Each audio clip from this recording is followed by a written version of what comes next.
Hey guys, welcome back to my channel. My name is Megan. If you didn't know, now you know.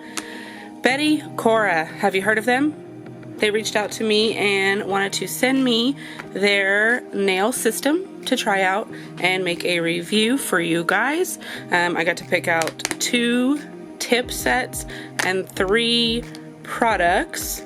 So that's what I have here. We are going to look at the products and talk about it a little bit, and then we're gonna do a set of nails. This is an Amazon brand. The link will be in the description, as well as the products that we have here listed. So first, let's have a look at the tips. They are soft gel tips. They say ultra thin and no crease. Not entirely sure what crease they could be referring to. Maybe the lip of the cuticle? I don't know. I like these boxes though. They kind of remind me of VHS tapes, which is weird. Okay, so here is the first set. They've got the sticker on here with the labeling as well. This one's a medium almond. In the picture, I wasn't entirely sure if it was a short stiletto or a medium almond. Here is the size 0. It is pretty rounded on the tip, but these are kind of straight, so I bet it could be sharpened if you wanted to. I already have tips on, so I can't give you like an accurate depiction of what it looks like on my nail, but it looks like it's pretty on par with average nail tips. Not super huge, so if you have like larger nail beds, this may not be big enough for you. If you have smaller ones, then it may be perfect. Looks like this one is the smallest size, so comparatively largest and smallest. And here's the other shape I picked. These are medium square. And then again, here is our large one and our small one. But let's look at this a little bit more in depth. So it says they are thin. Let's try and have a look at that thickness. It does look pretty thin. It feels thin, like when you push here, you can feel the sharpness. You don't feel it being super blunt. And then also, it is flexible. I'm not pushing really hard at all. Now this side is thicker. That looks like to be the standard thickness of a tip. It is pretty strong here, though I am able to squish it. I've felt some before that are harder to squish this way, so this one's a little bit flexible, and it does have the at least pre-buffed part down here to help with your adhesion, but you can also, you know, treat that as well if you would like.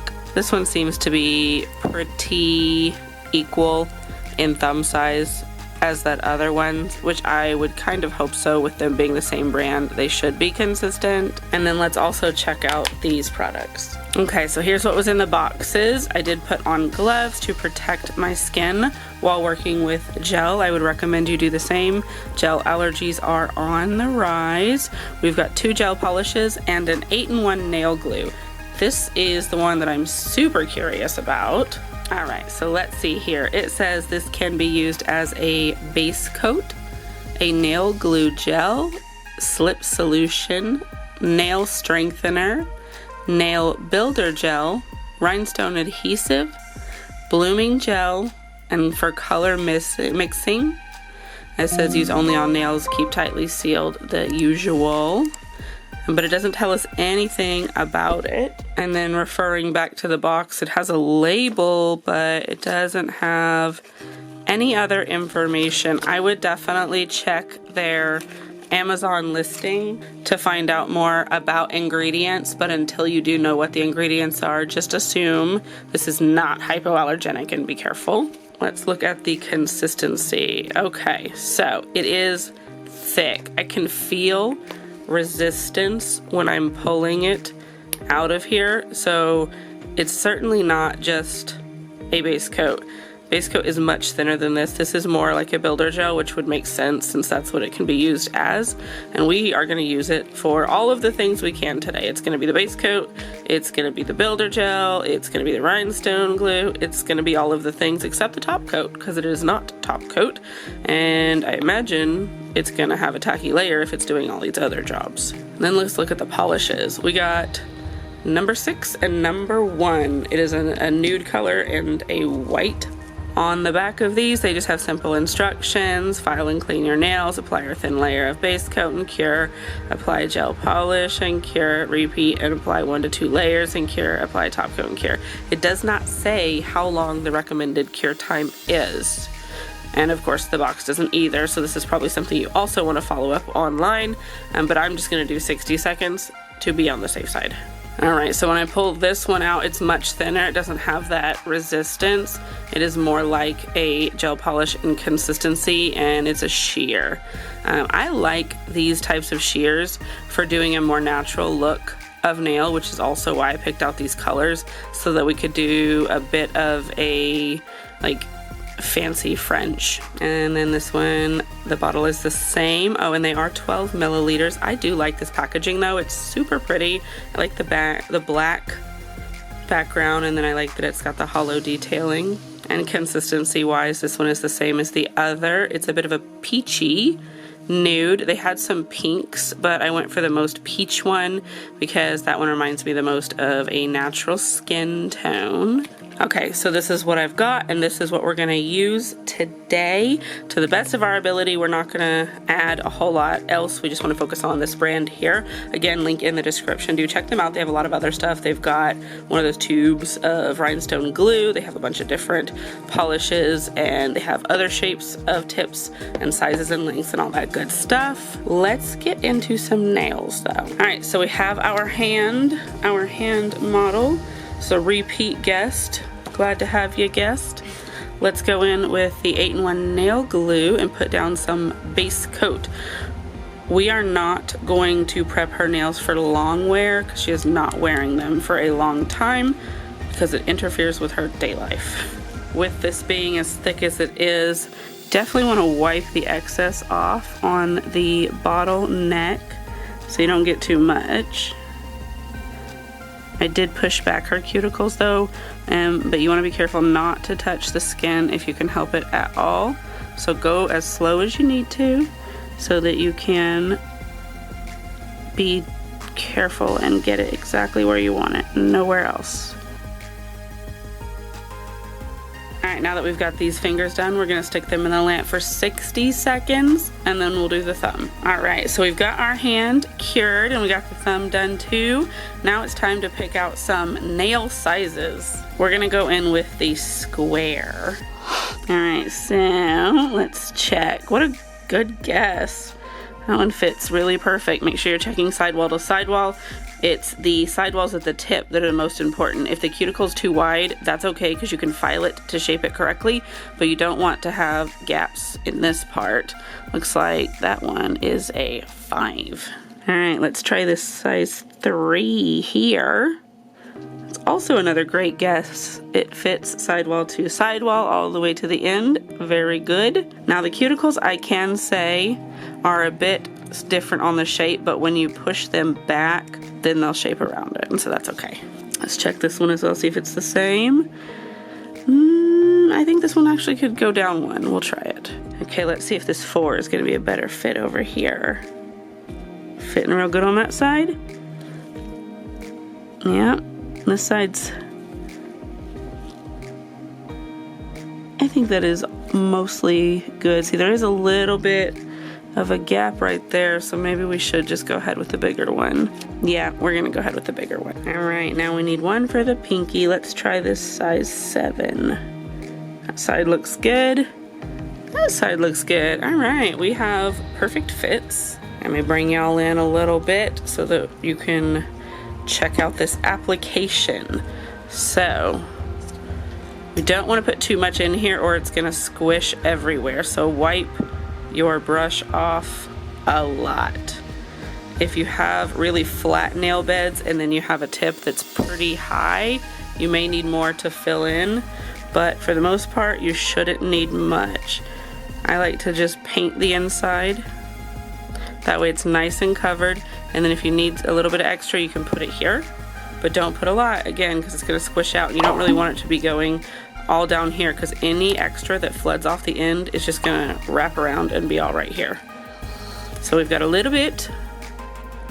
It's a trial and error thing, and start with the smallest and work your way to the biggest, so you can add more as you go and you're not overdoing it from what you're used to.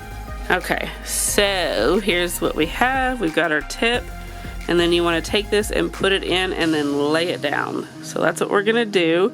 I'm gonna get it up here to the back and lay it down so the gel rolls forward and stop when it reaches the end.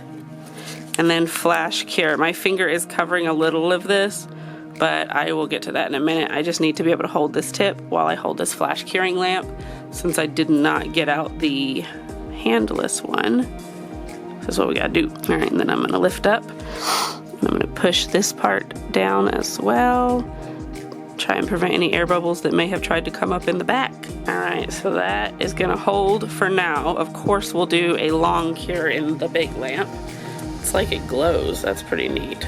All right, so now we want to get some gel in our next one.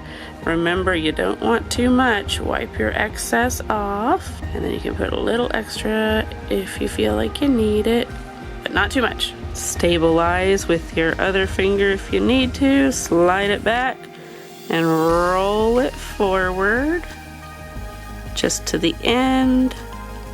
Hold that in place. And then cure again. You know, 15 seconds ought to be sufficient.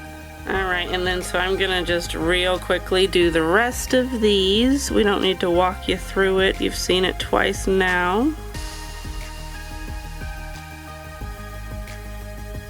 All right, so these are preliminarily held on here. They're gonna go to the big lamp for at least 60 seconds. Okay, so now these are out of the lamp. They are on here.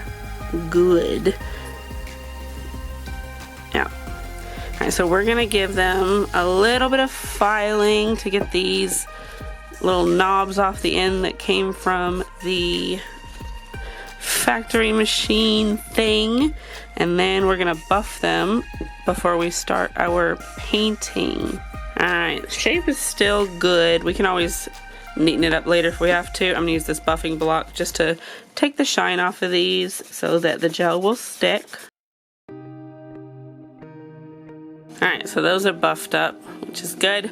And then we're gonna use our 8-in-1 yet again to put down a very, very thin base coat on these tips. Let's start over here though. And you can always go in with a detail brush around the cuticles as well if you don't feel comfortable with the bottle brush.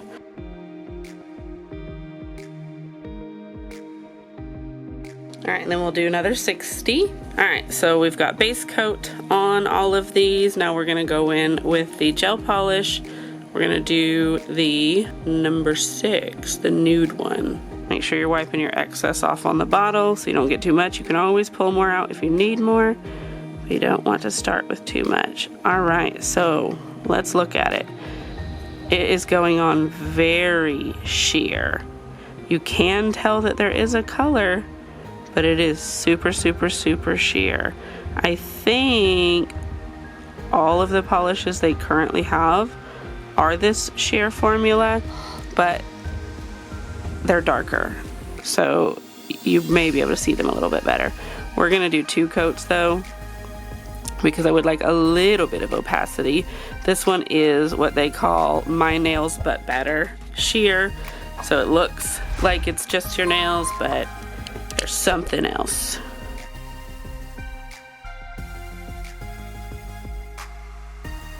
All right, we'll put those in the lamp and then we'll come back and do a second coat. All right, so we've got our 1 pass. Let's go ahead and start the second coat and see what this buildable coverage looks like.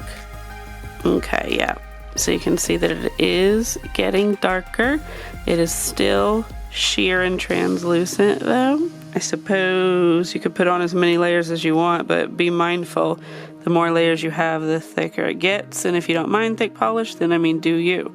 but I am not that big a fan of thick polish, so just know that if you choose these colors, this is the kind of coverage that you're gonna be wanting.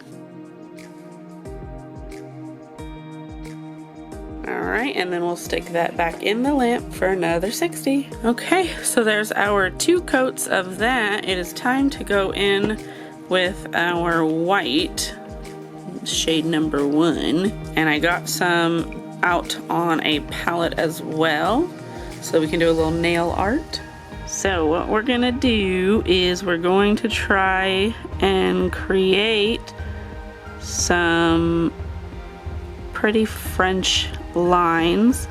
Some of them will be filled in at the bottom, some of them will not, and it's probably going to take a couple coats because this is sheer as well. If you want to use a opaque white, that is also an option. I just don't know if this particular brand has an opaque white. I wish that were thinner, but I struggle with thin lines. I am going to do a flash cure on it though. Alrighty, let's move on to the next one. We're going to try and make a similar shape, but this one's going to be filled in at the bottom. And then when we've got that filled in enough, we can come back and just grab the bottle brush for the bottom part and pull that down, blend it on in. Looks like there might be a hair on the bottom side of this nail. We'll do a little flashy cure on this one.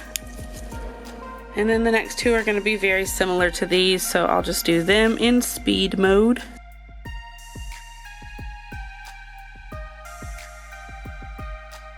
Coat number 2 on our nail art.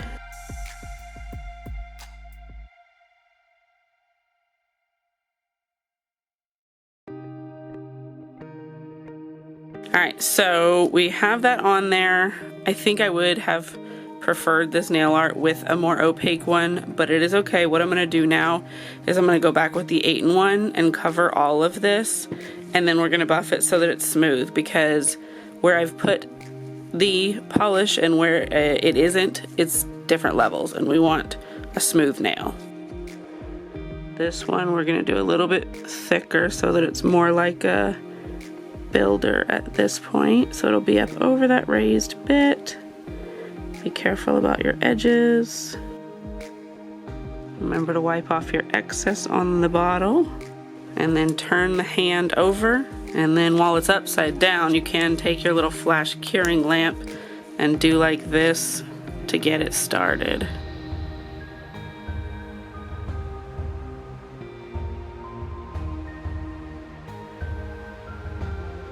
Okay, so this is an interesting thing. I've been giving them like the most minor flash cure while they're hanging upside down to hope the pool will stay, but like look what's happening. It's making this shrinking, so I'm not sure why that's happening. Holding it upside down to give it a little cure, I wouldn't imagine is supposed to do that, especially if this is supposed to be able to be used as a nail builder. It shouldn't do that, it's not gel polish. But we're gonna put this in the lamp, probably do 120 seconds because some of it's kind of thick, and then we'll reassess and see if we can't buff those wrinkles off. Alright, so after coming out of the lamp, it's still wrinkly, but we're gonna poke at it a little bit and check its hardness. I mean, it is hard.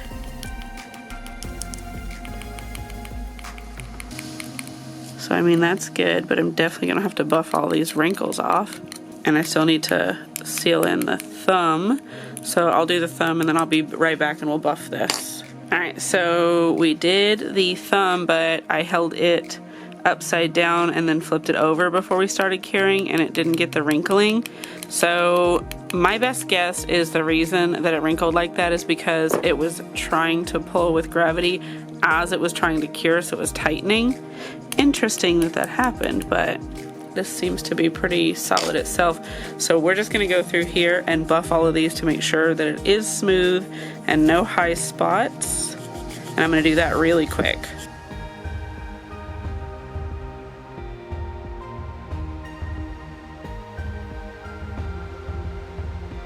Okay, so we've got them buffed. They're looking shapely. I went a little bit too deep on this one, so the corner's a little bit thin, we're gonna go in with a top coat of a different brand. Don't worry about that part. And we're gonna put a little decoration on as well. So I'm gonna take some of this and pile it up right here. We're gonna use it for its rhinestone adhesive properties, and we're gonna do it the same way we do a lot of other rhinestone glues and put it under the top coat so that we don't have to cure it twice. Alright, let's do this part. Oh yeah, look at that turn clear. How pretty. Careful with your cuticles, don't get it everywhere. Even though it's top coat, it is still gel. And on this one, we're gonna try and just float it over that 8-in-1 so that it doesn't scrape all that off, so we can stick this rhinestones in it. I've got this little wax pencil to do that. Scoot these up just a smidge. Then I'm gonna give that a little bitty flash here. And then we'll top coat the last one, and then in the lamp it will go. And you wanna give it as much cure as it needs because it's probably gonna be the last round, and you do not want uncured polish. With as many times as it's been in the lamp and as sheer as it is, there shouldn't be any, but especially opaque colors and thick gels, they can take a little bit more cure, especially if you don't have a strong lamp in the lamp. All right, so this is what we have. This is our hand. They are smooth, they're cute, they're subtle, but I like it. What do I like? I like the shape of the tips. I like the consistency of the polishes. I like that the 8-in-1 does work. I don't like that it wrinkled up when I was curing it while it was upside down, but I don't know if that happens with all gel polishes or base coats, or if it's just because this is an 8-in-1. I don't know. I also don't like how the white is not as build-upable as I would like it to be. Like, if it's sheer, that's fine, but I wish it would go opaque a lot more quick. I was expecting my design to be a little bit more opaque and not so translucent because you can see the free edge under here. I also really like the packaging. I don't like that it doesn't have the ingredients listed on the bottles or the boxes anywhere. That would be more helpful if it was more apparent. I do like that these are on Amazon, so at least there's the convenience of that.